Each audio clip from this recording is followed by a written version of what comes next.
Imagine it's Saturday morning and you're having a lie in bed.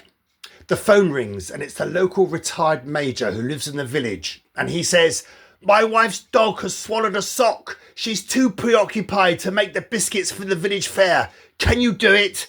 You don't panic because we're going across Europe, over the Alps to Vienna, because we are going to make Viennese biscuits. Right, you will need 4 ounces of salted butter, 4 ounces of plain flour, 1 ounce of caster sugar, that's caster sugar, not granulated sugar,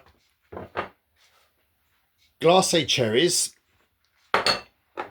and vanilla extract. This is vanilla bean paste, so this is even better. You're also going to need a knife, a teaspoon, a mixing bowl and some sieves, and if you've got it, a blender, but it's not absolutely necessary, but it makes life a lot easier. And if you've got it, you can buy one of these sieve thick, not sieve, what was it called? It's a piping bag and a nozzle, and you can get all of this stuff on the high street and it's not expensive. Okay, so we'll start. Hold on. You start to cut the butter with a knife. You sort of cut it up like this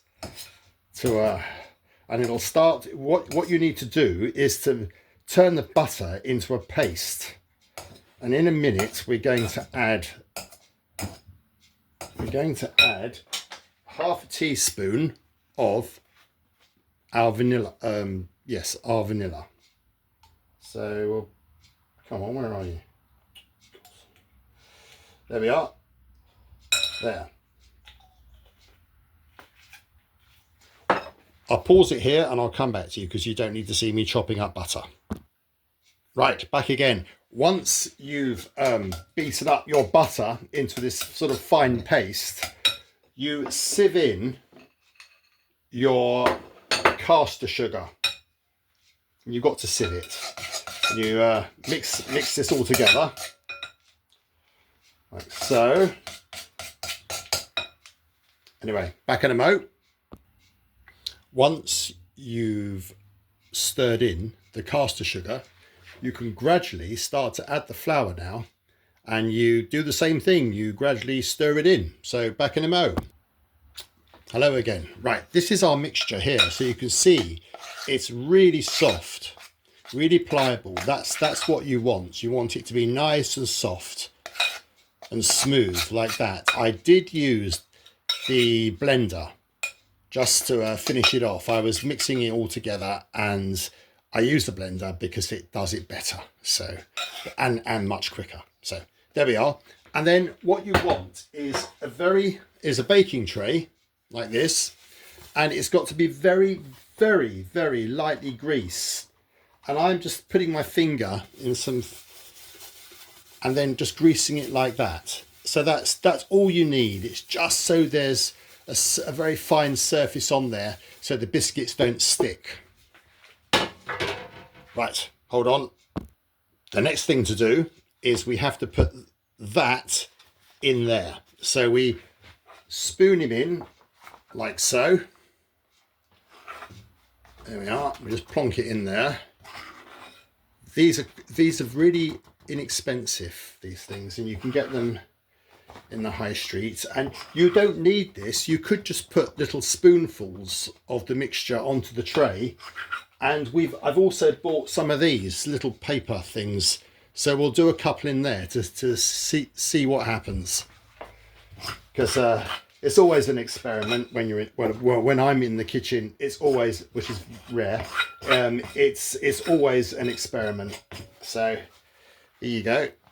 Right, hold on. Right, here we are. So that's the first one. You want to pipe out little worms like this. You sort of squeeze him out, blonk, like that. And there we are, that's another one. And so we're going to have a whole tray of those, and then we'll pop them in the oven. So hold on, I'll just finish doing this. So here we are.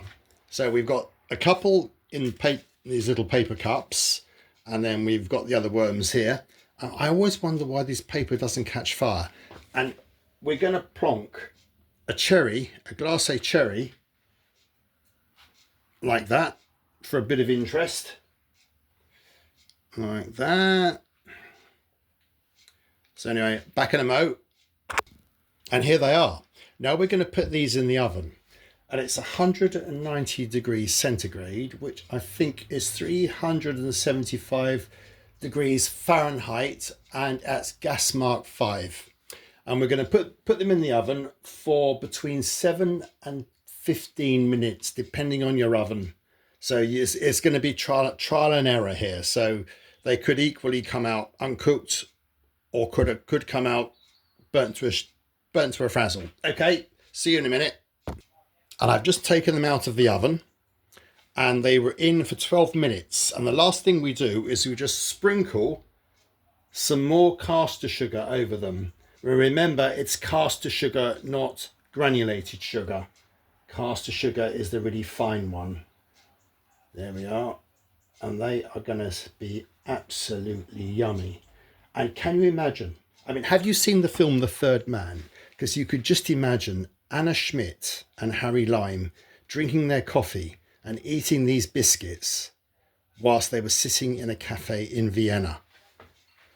There we are, waiting for Rollo Martins, the author.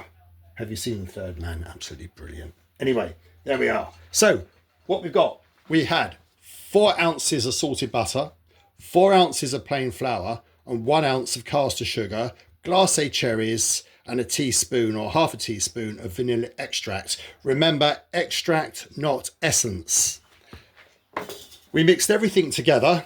First of all, you cream the butter, add the vanilla, then you add the caster sugar, you sieve it in, then you add the flour. I used a blender, a mixer to finish it off, but mostly I did it by hand. So you don't need all that equipment. You don't need a piping bag. You can just sort of spoon it onto the tray.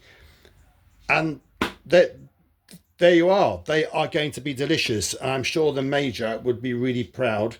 And he would know that you had made these biscuits for the village fair, for the fun to save the church roof. Anyway, there you have it. Thank you. See you again. Oh, apparently I've got to say something like and share, or something like that. Okay, goodbye.